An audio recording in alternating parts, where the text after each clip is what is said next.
Et le plus éminent spécialiste de la Lune parmi eux est le professeur Wilkins.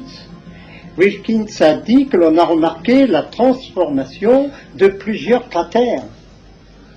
Et cela a été notamment confirmé par Maurice Chatelain, qui a travaillé 20 ans à la NASA, dont 10 années sur le programme informatique des Apollo.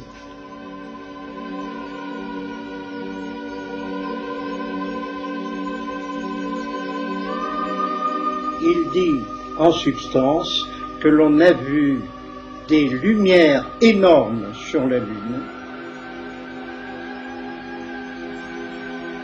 que l'on a vu des constructions, que l'on a vu des obélisques de 25 mètres de haut. Deuxièmement, sur d'autres cratères beaucoup plus actifs que ceux du site d'Apollo 11, on a souvent prétexté des pannes de caméra, des oublis de pellicules photographiques. Et tout cela vous explique ce que l'on cache au public. Okay, Neil, we can see you coming down the ladder now. Neil, we can see you coming. I'm at the foot of the ladder.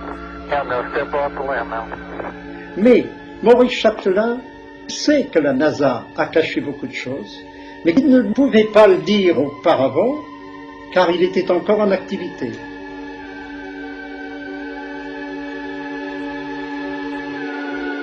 Donc ça bouge là-haut. Et donc il y a une activité de génie civil.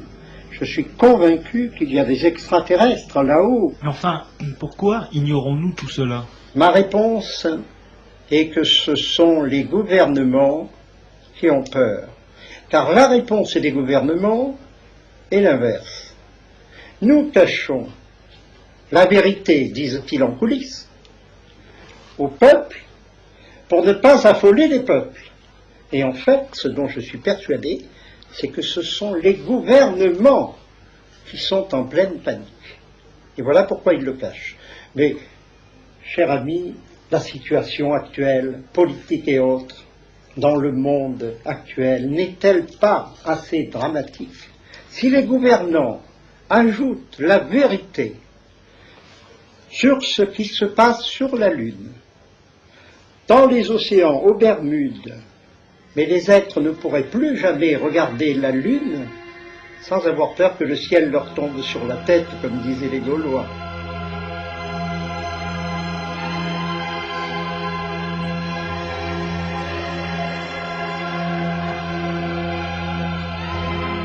Nous sommes au seuil de 20 années de bouleversements de toutes sortes, géologiques, humains, psychologiques, sociaux, moraux, etc.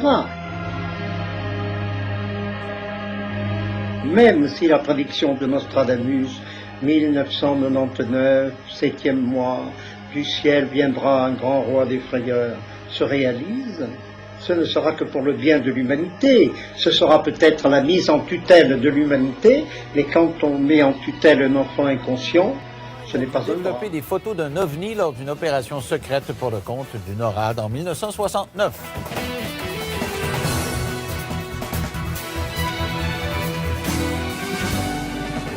Alors, vous savez que le dossier OVNI m'intéresse, même si je suis assez dubitatif là-dessus. N'empêche que je trouve que ça vaut la peine d'en parler, surtout avec ce que la NASA a ouvert comme possibilité là, au cours des dernières années. Alors, la question que je me pose à chaque fois, comment ça se fait qu'il n'y a pas quelqu'un? Il y a un astronaute qui a parlé un petit peu. Il y a quelques militaires qui l'ont fait, mais pas nombreux. Ils ne sont pas nombreux. Alors, au Canada, voilà qu'un ancien militaire est prêt à nous raconter pour la première fois comment il a dû développer des photos d'un ovni lors d'une opération pour le NORAD. Donc, les autorités militaires était au courant de certaines présences ovni, d'après lui, puisqu'on lui a demandé une mission à cet égard-là. Alors, il est dans nos studios de Québec. Il s'agit de Pierre, qui est accompagné de Jean Cazot, vous connaissez tous, qui est ufologue. Et Jean, bonsoir, d'abord. Allô, bonsoir. Et Pierre, bonsoir. Bonsoir. Alors, Jean, tu nous le présentes, c'est un de tes amis. En fait, dans les années 60, quand je dirigeais mon organisation ufologique, la SRPM, Pierre est venu se joindre à moi. On a fait des choses ensemble. Il était photographe à ce moment-là. On s'est perdu de vue un peu. Là, il est devenu photographe militaire. Ça, je l'ignorais. Il m'avait raconté une histoire que j'avais complètement oubliée parce que dans le feu de l'action, avec tout ce qu'on me racontait, finalement, j'ai mis ça de côté. Et tout récemment, on s'est retrouvés via Facebook, ces affaires-là. Et puis là, il me dit, tu te rappelles la photo que je t'ai dit que j'ai développée à NORAD? Puis là, j'ai fait non. Je m'en rappelle pas en tout. Je trouve ça curieux. Normalement, tu es un gars qui est assez alerte, là. C'est fondamental, un militaire qui voit quelque chose, là. Des fois, tu as des coucous qui voient plein d'affaires, puis tu les écartes, là. Tu es un militaire, puis tu dis, je m'en occupe pas. Oui, non, mais c'est... Hey, j'étais jeune, là, j'avais 20 ans, moi, c'est pas à m'écœurer. Fait que là, je me suis retrouvé tout récemment, où là, Pierre m'est revenu, puis il dit, voyons, Jean, tu te rappelles pas? Bien, j'ai dit, là, ramène-moi ça, là. Et je vais te dire, c'est une histoire assez...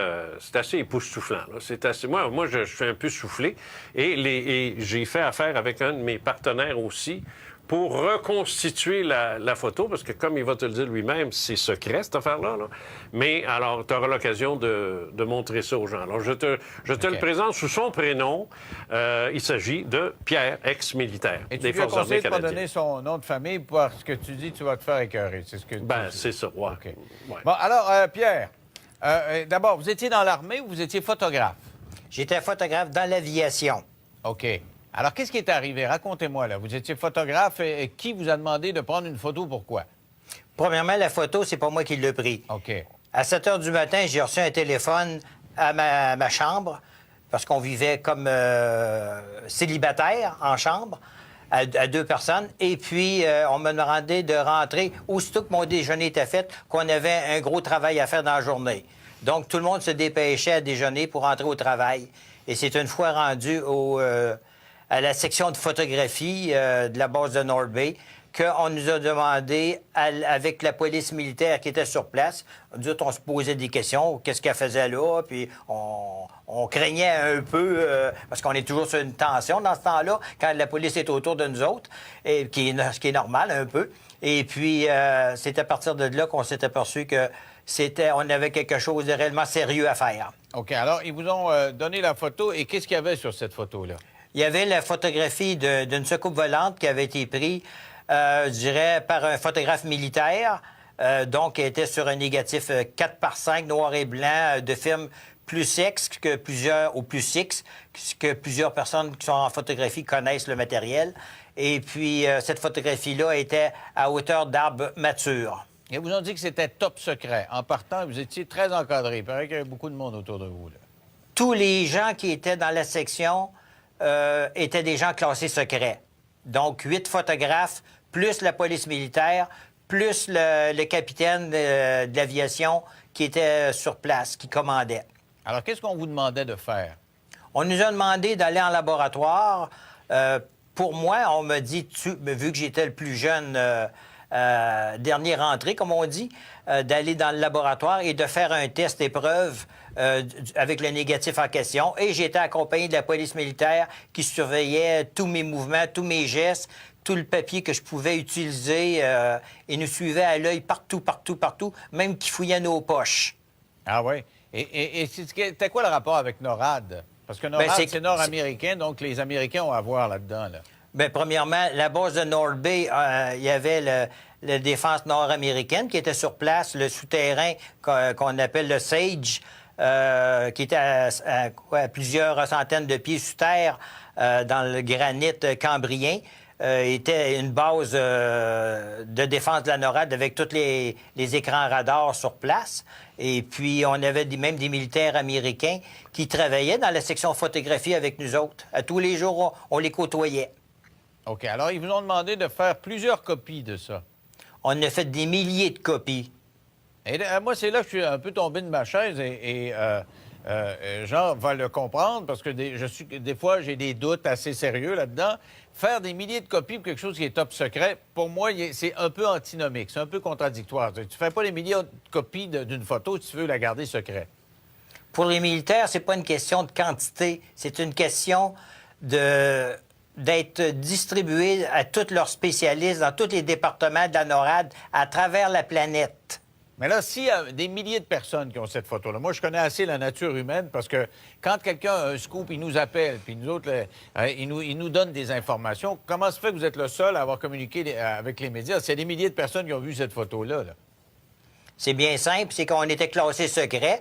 Et quand tu es classé secret, tu ne peux pas dire un mot à moins de vouloir passer le restant de tes jours en prison. Ah ouais? Mais vous êtes tenu au secret pour combien de temps?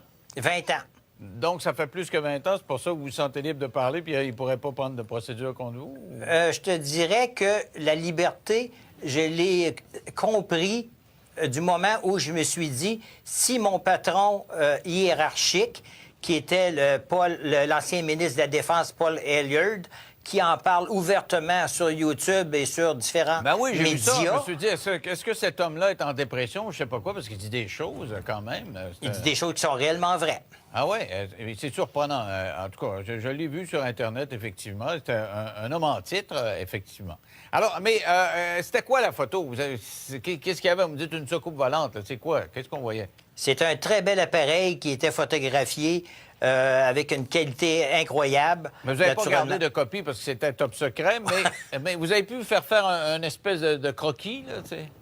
Le croquis a été fait à partir de notre mémoire, comme on dit, parce que c'est un souvenir que tu n'oublies pas.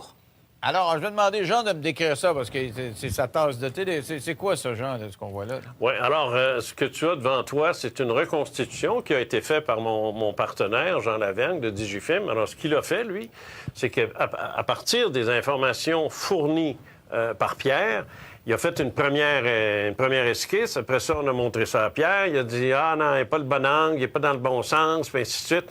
Bref, ça a taponné, puis à un moment donné, il a dit « Oui, c'est ça. C'est exactement ça que j'ai vu. » Alors, c'est l'épreuve finale. Ce que tu vois présentement, j'imagine qu'il est à l'écran, ce n'est pas la photo, c'est une reconstitution très fidèle à partir de l'image de Pierre. Tu peux confirmer avec lui ce qu'il en pense. OK, mais admets que j'ai quand même des doutes, là, moi. Là. T'en as tout le temps, C'est un dessin, c'est pas une photo. T'es né avec des C'est un gars doutes. qui me dit qu'il en a fait des milliers de copies alors que c'est top secret. J'ai de la misère avec ça. Attends une minute, là. D'abord, premièrement, je pense qu'il marque un point ici, là. T'es à NORAD, là.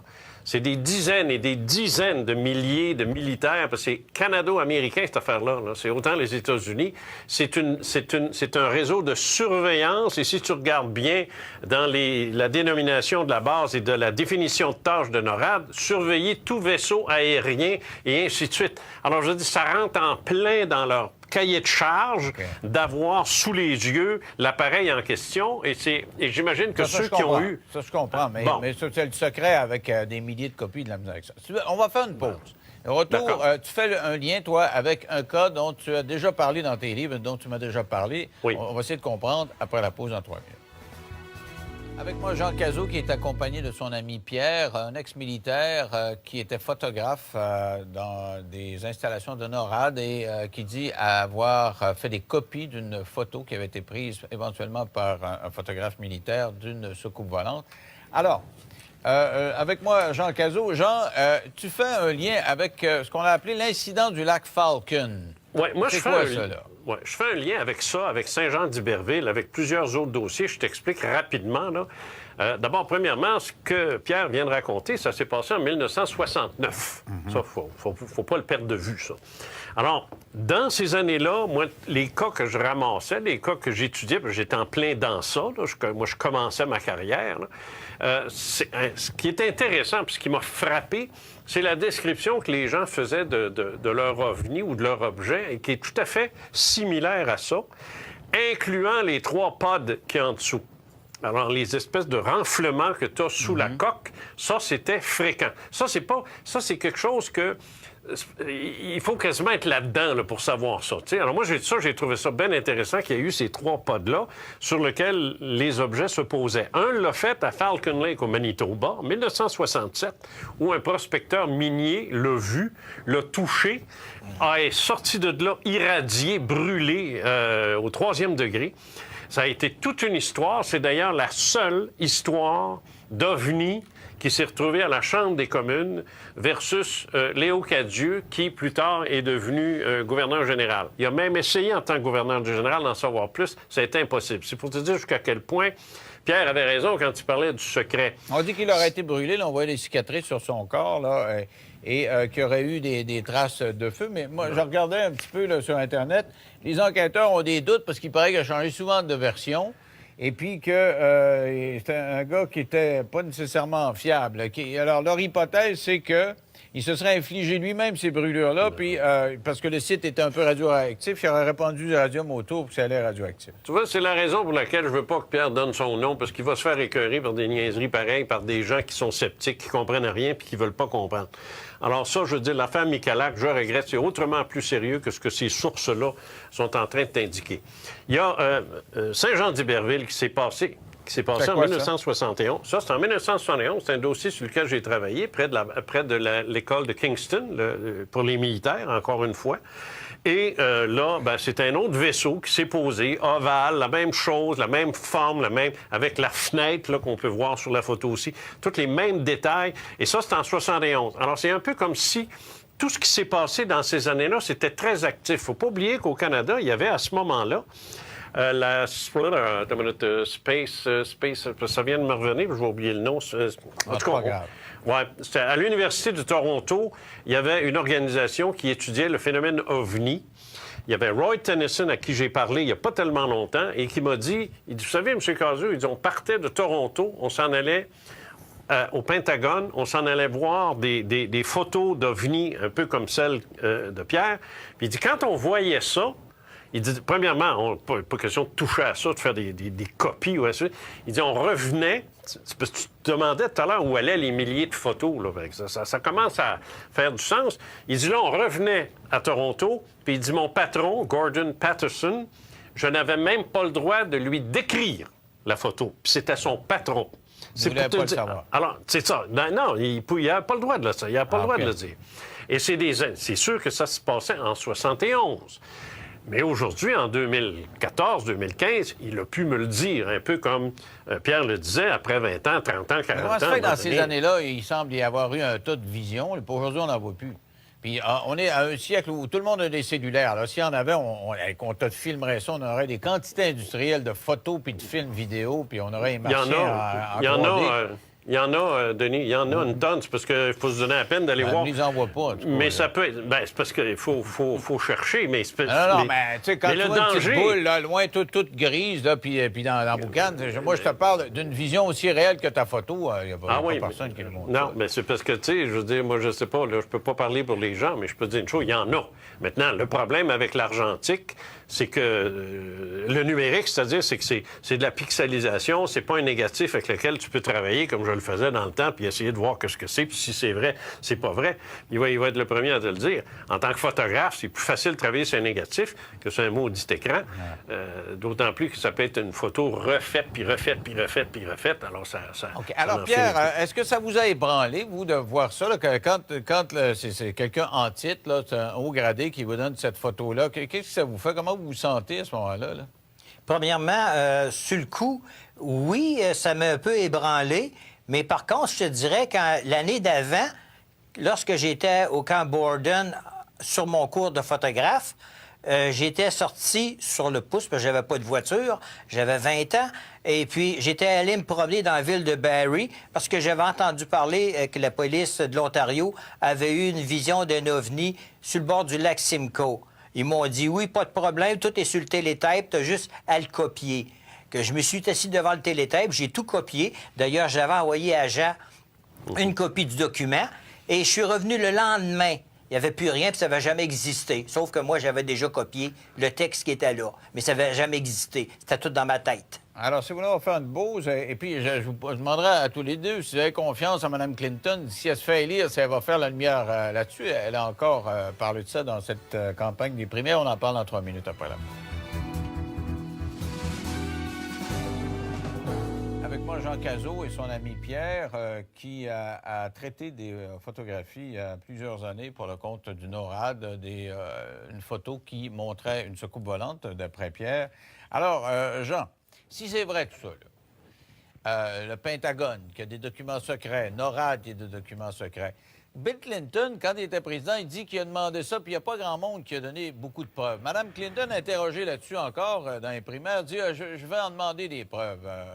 Penses-tu qu'ils vont lui donner ou c'est parce que ça n'existe pas, dans le fond? C'est peut-être une grosse légende urbaine. C'est pour ça qu'on ne donne pas ça au président. Ouais, non, pas du tout. Moi, je pense que Hillary Clinton est en train de suivre les traces de son mari parce qu'à un moment donné, on en a parlé ici même à cette émission-là, quand Hillary Clinton a rencontré Lawrence Rockefeller, qui lui a dit « Moi, je suis prêt à mettre de l'argent, puis je suis prêt à mettre ce qu'il faut si le gouvernement me suit dans ça pour faire des recherches, puis c'est ci, puis c'est ça. » Elle a intéressé son mari à ça. C'est là, lui, qui est arrivé puis qui a dit dans une entrevue, il dit « Vous savez, il dit, à travers ce gouvernement-là, il y a un autre gouvernement. » Bon, ça, c'est une déclaration qu'il a faite que tout le monde a trouvé un peu bizarre. Moi, je vais te dire, si Hillary Clinton dit qu'elle va s'intéresser au phénomène OVNI, sortir des documents, moi, je vais te dire, ça a de la valeur plus ou moins à l'heure actuelle. Par contre, si elle devient vraiment candidate démocrate, ça devrait être fait, là, à moins que Sanders remonte, là, ça va devenir intéressant, et surtout dans les mois qui précèdent la novembre. Alors, si elle continue d'en parler en septembre-octobre, là, ou qu'elle risque d'être présidente, là, ça devient sérieux. Mais si elle arrête d'en parler, ben là, c'est comme on va l'avoir oublié, puis ça aurait été moi, je pense que même si elle continue à en parler, quand elle va rentrer, elle va arriver avec rien. Alors, si elle arrive avec rien, vous autres, vous allez... Nous considérons, Grishka et moi, que la vie est un phénomène universel. C'est une aventure qui a commencé il y a 13 milliards 700 millions d'années, qui est en quelque sorte programmée dès le premier instant, au moment où l'univers émerge d'un ailleurs qu'on va appeler, c'est l'ailleurs au sens einsteinien du terme, au sens de la relativité générale. Tout à coup, l'univers apparaît. C'est le moment du Big Bang, c'est de l'énergie à ce moment-là, et puis cette énergie va peu à peu, au cours d'une histoire qui dure des milliards d'années, se transformer en matière. Cette matière va elle-même devenir de plus en plus complexe, et cette complexité va engendrer des systèmes vivants. Or, cette aventure-là n'est pas guidée par le hasard, elle repose sur des lois qui sont des lois physiques, des lois biologiques, des lois biochimiques, et elle n'est pas apparue seulement sur la Terre, elle est apparue partout où les conditions physiques sont réunies pour permettre à la vie, justement, de se développer sur telle ou telle planète. Donc, nous ne sommes pas seuls dans l'univers, non, ça c'est une certitude, et je pense que nous en aurons même la confirmation expérimentale entre les 3 et 5 ans qui viennent. Donc c'est vraiment, on est très très proche maintenant d'une observation qui nous permettra de dire à coup sûr, oui, la vie existe ailleurs, et elle a probablement évolué vers des êtres intelligents, aussi intelligents, sinon plus, que l'espèce qui peuple la Terre aujourd'hui. Ce mur de lumière, lui, qui est situé à 380 000 ans après le Big Bang, ce mur de lumière-là nous interdit d'aller jusqu'au Big Bang lui-même. Planck aura pour objectif de regarder à travers, d'une certaine manière, bien que le mot soit faux, mais c'est une métaphore qui permet de comprendre que sa mission sera de percer, d'une certaine manière, cette surface pour aller jusqu'au moment du Big Bang. Et là, pour recomposer les premiers instants de l'univers. Alors, c'est pas Planck qui nous permet d'avoir une idée plus précise de la vie ailleurs. Ce sont des satellites comme Corot, par exemple. Corot, lui, observe des étoiles qui sont semblables à la Terre, ou en tout cas dont les caractéristiques peuvent se rapprocher de celles de notre Soleil, des étoiles donc qui abriteraient des systèmes solaires, et on peut espérer qu'il découvrira de manière certaine la signature, puisque des planètes extrasolaires, on en a déjà découvertes, mais on n'a pas encore découvert la signature de la vie sur ces planètes, parce que pour ça, il faut un certain nombre de conditions, que ces observations sont difficiles, ces planètes sont loin. Donc, il nous faudra, raffiner encore les observations qui sont faites autour de ces soleils potentiellement possibles ou compatibles avec la vie.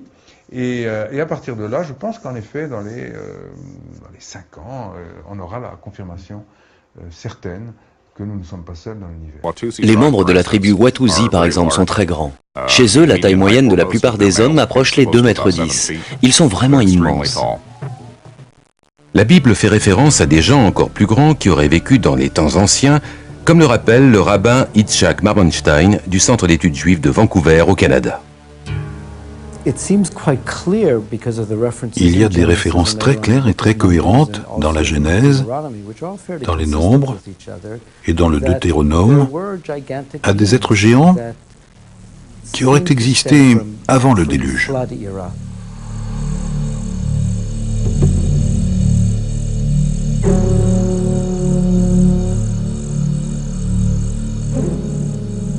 Est-il possible que les conditions environnementales du passé aient pu favoriser le développement de géants?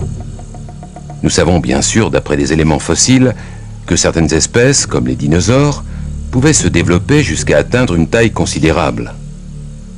Carl Baugh, archéologue, est partisan de cette théorie, séduisante mais très controversée. L'optimisation génétique est la manifestation de ce que l'organisme possède de mieux au niveau de l'ADN et qu'il peut exprimer pleinement en raison de conditions atmosphériques favorables. Sur la base des éléments fossiles dont nous disposons, on sait aujourd'hui que des arbres tels que les séquoias géants de Californie avaient une croissance très supérieure à celle qu'ils connaissent actuellement. Une théorie explique ce phénomène en suggérant que les conditions environnementales d'un lointain passé étaient propices à une croissance exceptionnelle.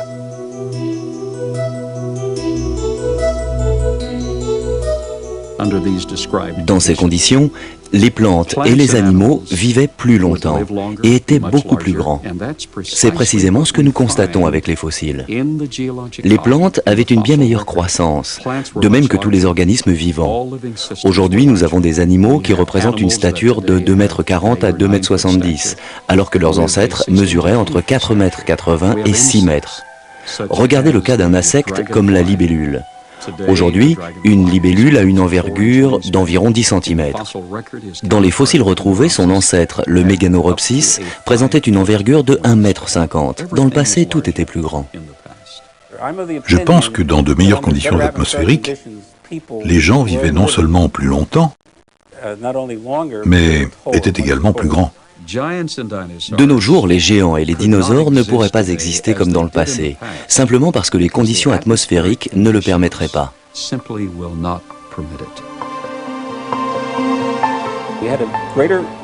À l'époque qui a précédé le déluge, la couche d'ozone était plus importante. Au moment du déluge, elle a diminué d'environ 1/7 de ce qu'elle était, et par conséquent, la vie sur Terre, telle que nous la connaissons aujourd'hui, ne peut offrir la même espérance de vie. La diminution de la couche d'ozone se traduit par une protection moins efficace contre les rayonnements ionisants venant de l'espace. Et cela concerne également les plantes et les animaux.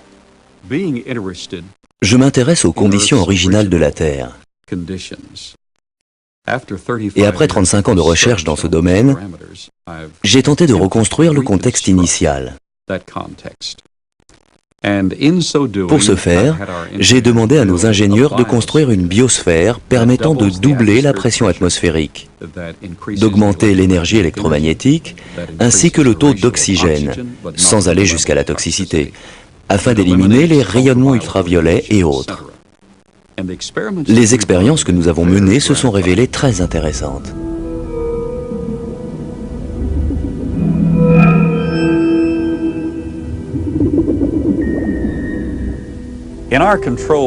Dans cet environnement scientifique contrôlé, nous avons mesuré les effets d'un champ électromagnétique pulsé sur les systèmes biologiques. Nous avons par exemple cette variété de piranhas qui habituellement à l'âge de 3 ans et demi sont à peu près de cette taille, avec des conditions optimales. Mais ils dépassent maintenant 50 cm et pèsent plus de 2 kg chacun. Dans cet environnement contrôlé, nous avons donc réussi à produire du gigantisme à une vitesse accélérée.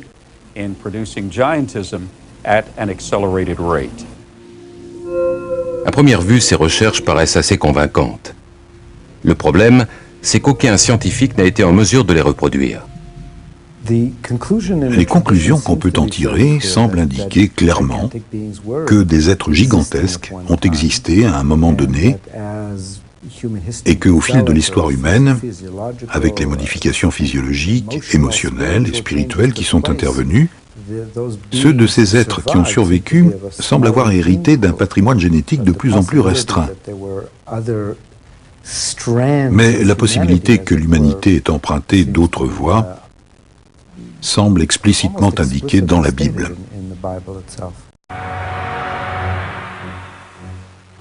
Dans le livre des Nombres, il est dit qu'après avoir erré dans le désert avec son peuple, Moïse a dépêché des éclaireurs afin de trouver un endroit où s'établir. Ces envoyés ont fait route au nord vers Hébron. À leur retour, ils déclareront « Tous les gens que nous avons vus étaient des hommes de grande taille. Nous nous voyons comme des sauterelles et c'est bien ainsi qu'eux-mêmes nous voyaient. »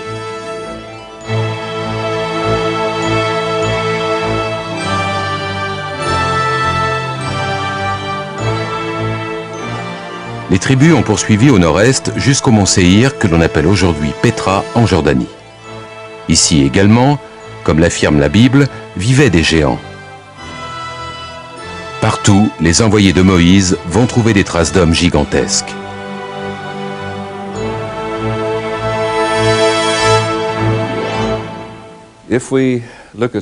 Si nous regardons ce que disent les Écritures, en ces jours, les géants étaient sur la terre, et que nous prenons cela dans un sens littéral et non pas dans l'acceptation symbolique d'hommes puissants et dotés d'aptitudes exceptionnelles, nous pouvons en déduire que les premiers hommes étaient des géants. On peut également avancer la théorie selon laquelle ces géants sont venus d'ailleurs et ont utilisé la terre comme colonie. Une idée plutôt surprenante en soi. Un autre peuple, plus ancien que les Israélites, croyait toutefois la même chose et a écrit que ces géants étaient des êtres célestes venus non pas de la Terre, mais d'une autre planète.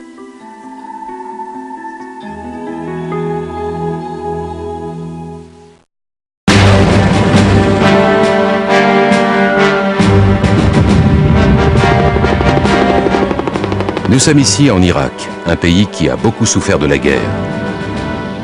Dans un lointain passé, plusieurs grandes civilisations ont fleuri dans cette région du Proche-Orient. L'une d'entre elles, Babylone, est entrée dans la légende pour sa richesse et sa splendeur.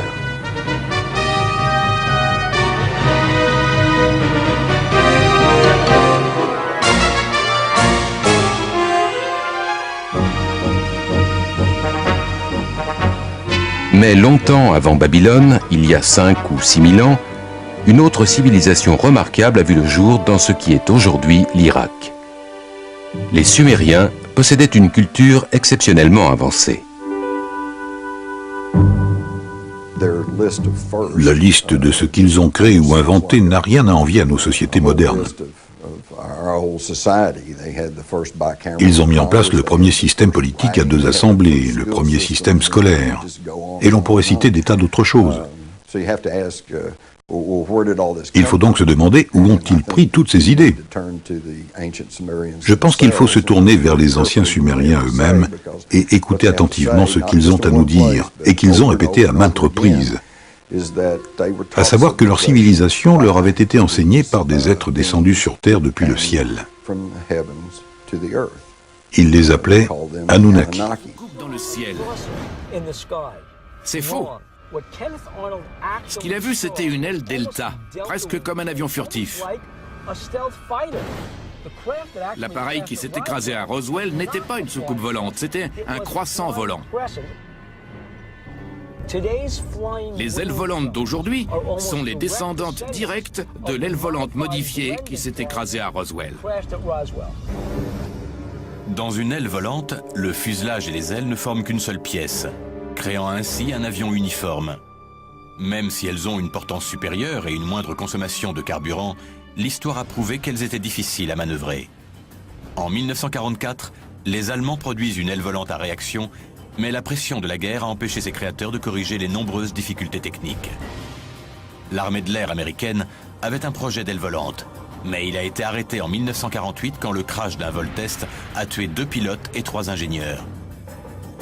Les technologies tirées du crash de Roswell sont-elles à l'origine de l'amélioration de l'aile volante? Si les ovnis existent et que leur technologie est en avance sur la nôtre de plusieurs milliers d'années, je ne suis pas sûr que nous pouvons la comprendre. La rétro-ingénierie suppose de reproduire la totalité d'une machine déjà existante, depuis les composants électroniques complexes jusqu'à la composition chimique des matériaux de base. Ce n'est pas chose facile, même quand la machine à reproduire vient de notre Terre. Le bombardier B-29 est probablement le meilleur exemple de rétro-ingénierie. Pendant la guerre froide et les deux guerres mondiales, les militaires ont pratiqué la rétro-ingénierie avec des appareils étrangers. Il y a des cas célèbres où l'armée américaine a mis la main sur des avions russes et a copié une fonctionnalité ou une caractéristique très performante de l'un d'entre eux. Ça marche dans les deux sens, les Russes l'ont fait aussi avec nos avions. Il est certain que les armées utilisent souvent la rétro-ingénierie avec les appareils d'autres pays. Pourrait-il appliquer la même technique à des objets qui n'appartiennent pas à notre monde? Staline avait donné l'ordre de ramener un B-29 et de le reconstruire à l'identique. 31 juillet 1944. Un bombardier B-29 a des problèmes de moteur et est forcé de se poser à Vladivostok en Russie. Plus tard, 2 autres B-29 effectuent aussi un atterrissage d'urgence en Russie. Un autre appareil s'écrase en Sibérie. Les 4 avions sont conservés par les soviétiques et leur rétro-ingénierie donne naissance au Tupolev Tu-4. Les Russes ont reçu l'ordre de reconstruire le B-29 boulon par boulon. Ça représentait 105 000 pièces. Ironiquement, ce n'est pas toujours la machinerie la plus complexe qui est la plus difficile à reproduire. Les Russes n'ont pas réussi à tout reproduire. Avec le B-29, les Russes ont eu du mal à ne faire ne serait-ce qu'un petit pas en avant. Imaginez un ovni qui soit si incroyablement avancé, si sophistiqué, venu d'une civilisation qui est peut-être à des milliers d'années de nous en matière de technologie. On pourrait peut-être reproduire la géométrie des composants, mais qu'on comprenne la physique fondamentale qui se cache derrière, ça me paraît peu probable. L'affirmation que le gouvernement américain est activement engagé dans la rétro-ingénierie de vaisseaux extraterrestres a toujours été très controversée.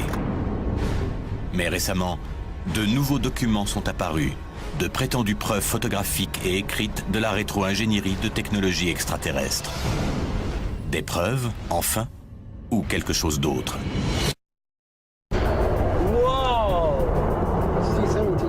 La technologie que nous connaissons aujourd'hui peut très bien avoir été développée par l'espèce la plus intelligente de notre planète, l'homme. Mais l'hypothèse que nous avons utilisé la rétro-ingénierie pour certaines technologies extraterrestres continue d'en intriguer plus d'un. Comme dans le cas de ces photos qui montreraient des drones militaires inspirés par de véritables ovnis. James Carrion, directeur du MUFON, a remarqué des similitudes frappantes entre les photos du soi-disant drone et un célèbre crash d'ovnis survenu en Pennsylvanie. 9 décembre 1965. Des milliers de gens dans 6 États et à Ontario, au Canada, racontent avoir vu une boule de feu traverser le ciel.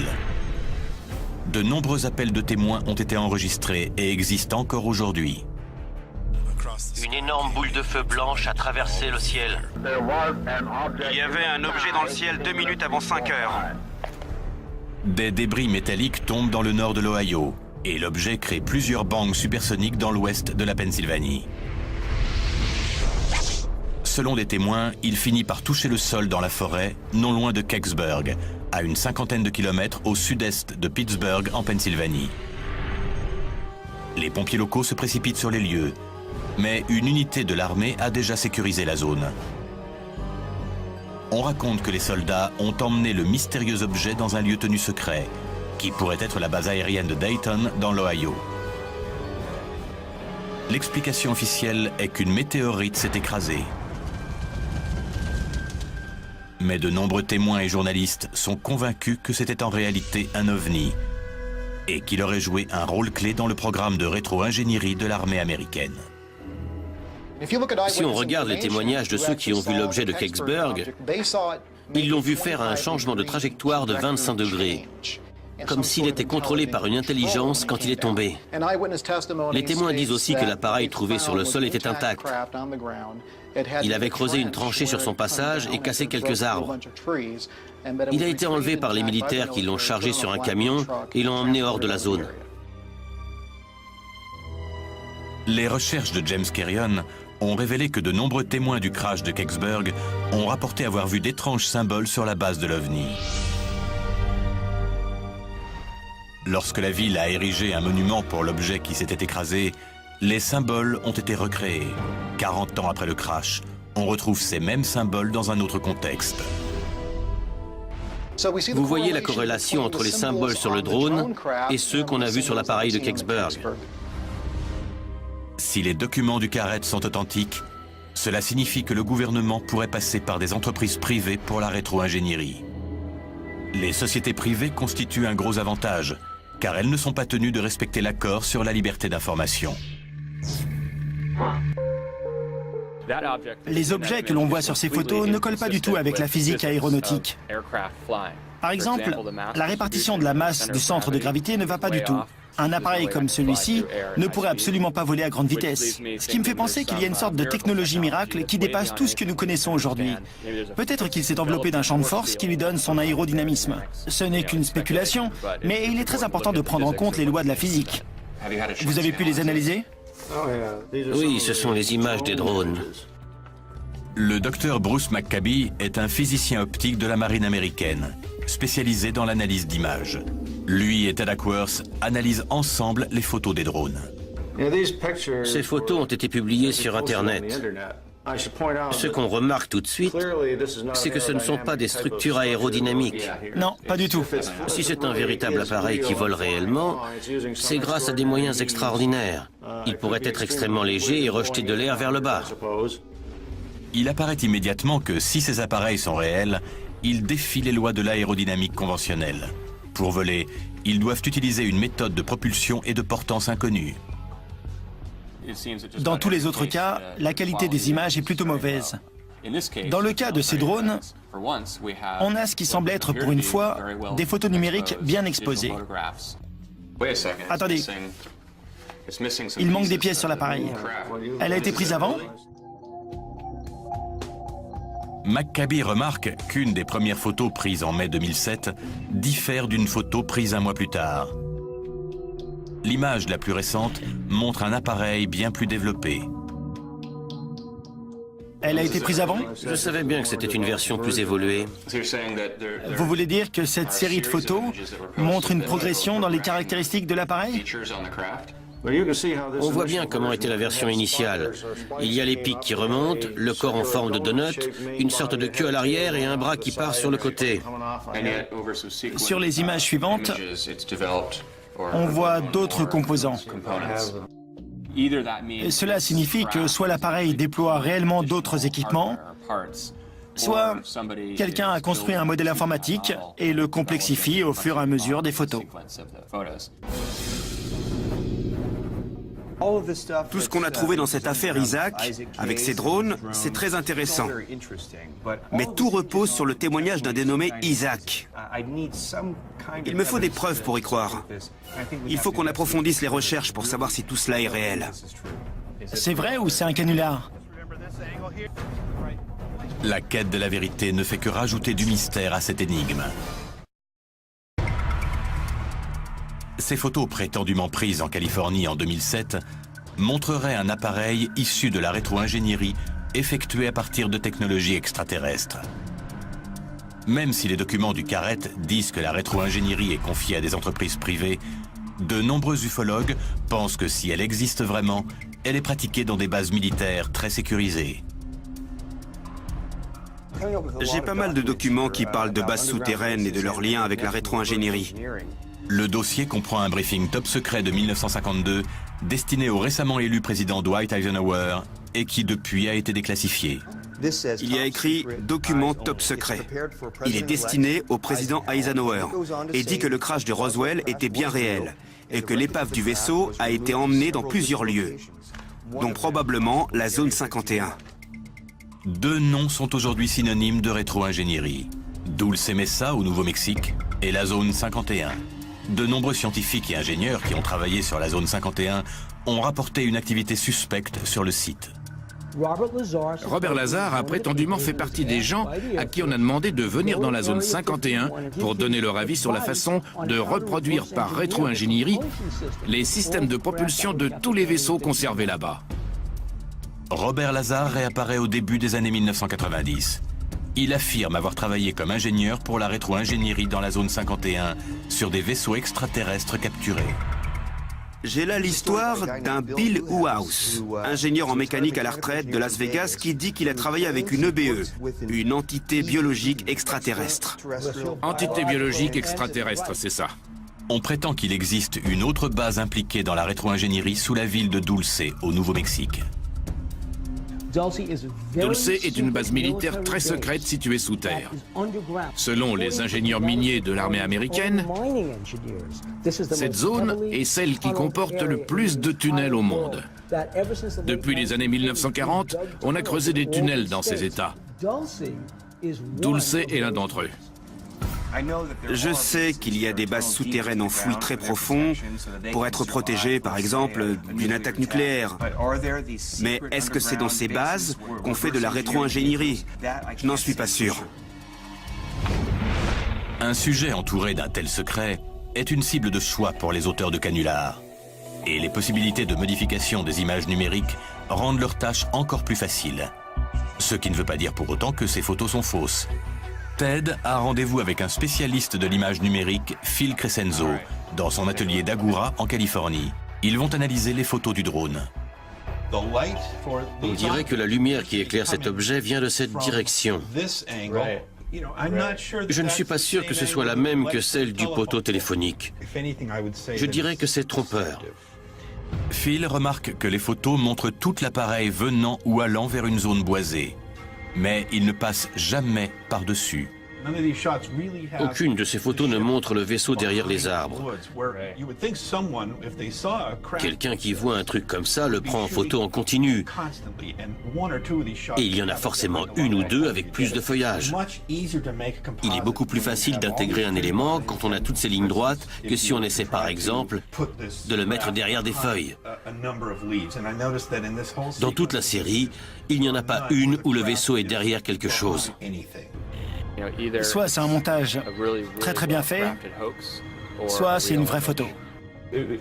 Du coup, je me demande ce qu'il faut pour créer ce genre de photo. Tu te souviens le cadre que je t'ai montré? Le voilà. Je l'ai pris hier. J'ai laissé un joli trou au milieu pour pouvoir rajouter quelque chose. J'ai estimé rapidement la lumière dans ce plan et j'ai fait un rendu 3D d'un objet. Si je le pose simplement au milieu, ça donne une image un peu artificielle. Pour moi, on voit bien que l'objet est juste collé dessus. C'est ça. D'abord, je vais rajouter un peu de flou dû au mouvement. Même les objets qui se déplacent très lentement sont toujours un peu floutés avec le mouvement. Est-ce qu'il y a ce flou sur les photos du drone? J'ai l'impression que c'est ce qui manque quand je regarde ces photos. Un peu de flou. Je ne vois ni rotation ni flou dû au mouvement. On dirait qu'il est stationnaire, mais ça ne colle pas avec le fait qu'il passe par-dessus les fils électriques et d'autres éléments du décor. Maintenant, tout ce qu'il reste à faire, c'est d'appliquer le grain de l'arrière-plan sur le vaisseau. Regarde ça. C'est beaucoup mieux une fois que tu as rajouté les effets. Exactement. C'est impressionnant. Tu as réussi à me convaincre à 99% qu'il y a un ovni dans ton jardin. Donc quelqu'un qui a plus de temps pourrait créer une image encore plus convaincante. Après toute cette analyse, est-ce que tu peux dire si c'est une vraie photo ou pas? J'aurais tendance à dire que c'est une image créée par ordinateur. Au final, on n'a pas pu prouver que les photos étaient truquées. Mais on n'a pas pu prouver non plus qu'elles sont vraies. Je ne crois pas que ce soit possible. Dans tous les cas, je ne me laisserai pas convaincre que c'est un vrai ovni simplement par une série de photos. Si les photos et les documents du Carrette sont truqués, elles sont extrêmement bien réalisées. Quelqu'un aurait passé des heures à créer et à améliorer ces documents. Mais pourquoi? Pourquoi tous les témoins restent anonymes? Personne ne s'est identifié. Personne ne nous a dit « c'est moi qui ai pris ces photos ». Donc ce serait un énorme canular? Il faut lire entre les lignes. En haut de ma liste, je place la désinformation. Est-ce qu'ils essaient de cacher de véritables technologies aliens? Que des extraterrestres sont venus nous rendre visite? Ou simplement une arme top secrète? Ce que je vois, c'est qu'il y a un secret qu'on essaie de protéger, de cacher. C'est ce que le MUFON veut découvrir. Quel est ce secret? On sait que les pays ont tenté de créer de nouveaux types d'appareils après la Seconde Guerre mondiale. Dans les années 1950, plutôt que de procéder par rétro-ingénierie sur la technologie alien, beaucoup ont créé leur propre technologie. En 1953, Avro Canada dévoile le projet Y2. Une véritable soucoupe volante. La voiture Avro était une soucoupe de 5 mètres de long qui utilisait un rotor turbo pour sa propulsion verticale. Mais même avec les millions de dollars dépensés en recherche et développement, l'appareil ne pouvait